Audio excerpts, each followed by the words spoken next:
For this week's interactive advanced concept assignment and presentation, we had the opportunity to complete the elephant toothpaste experiment. Elephant toothpaste is a classic example of an exothermic reaction that creates oxygen and water. For this experiment, I used 3% hydrogen peroxide, warm water, yeast, dish soap, and blue food coloring.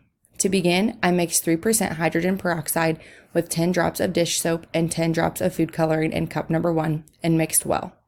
In cup number 2, I dissolved 1 packet of yeast in approximately 1/4 cup of warm water. After both solutions were mixed well, I poured the yeast dissolved in warm water into cup number 1, and this was the result.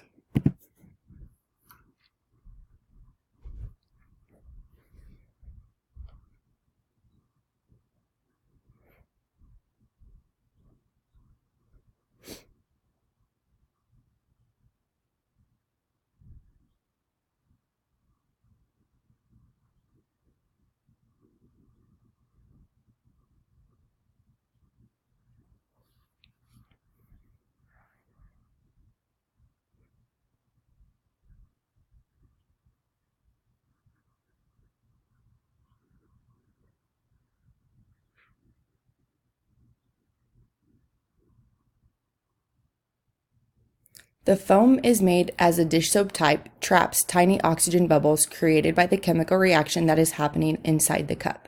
The thick foam oozes out of the top of the cup and looks like toothpaste when toothpaste is being squeezed out of its tube. This activity is called elephant's toothpaste because the large stream of foam looks like toothpaste that is big enough for an elephant. So, hydrogen peroxide is a molecule that is made up of hydrogen atoms and oxygen atoms. It can be expressed using the chemical formula 2H2O2. Under the right conditions, hydrogen peroxide will undergo a chemical reaction to break down into 2 parts. First part being oxygen and second part being water. We can write out this decomposition reaction as a chemical equation, which is shown here. So hydrogen peroxide, which decomposes into water plus oxygen, so 2H2O2, which decomposes into 2H2O and 2O2. When a chemical that is made up of only one molecule breaks down into 2 different smaller molecules, it is called a decomposition reaction. This particular decomposition reaction is also an exothermic reaction, meaning that it gives off heat. So after completing the part of the experiment where I added the contents of cup number 2, the warm water and the yeast, into the contents of cup number 1, the hydrogen peroxide, dish soap, and food coloring, I felt the sides of the cup and the plastic felt quite warm.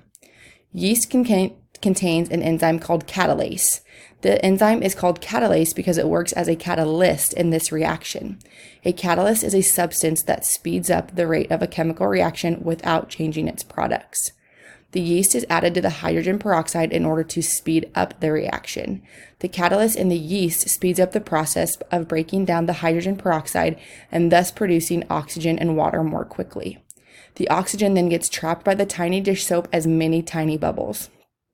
It's also interesting, after doing a little more research into this type of reaction, that the enzyme catalase can also be found in potatoes, dogs, and even humans.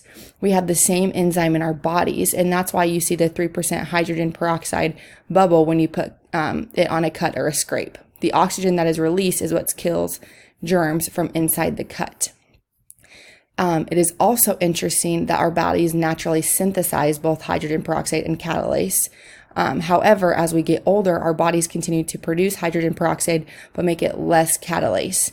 Because there is less catalase available to break down the hydrogen peroxide, the concentration of hydrogen peroxide in our body increases. The increased concentration of hydrogen peroxide breaks down the melanin in our hair and causes our hair to lose its color and turn gray or white. So after completing this experiment, I thought it would be interesting, if done again, to use different bottles or different containers with different shaped openings to determine how it would affect the stream of the foam. I thought it would also be interesting to use different quantities of the mixture, so different amounts of hydrogen with different amounts of dish soap and food coloring, as well as different amounts of yeast, to see how it affects the amount of the amount of foam that was produced. Thank you.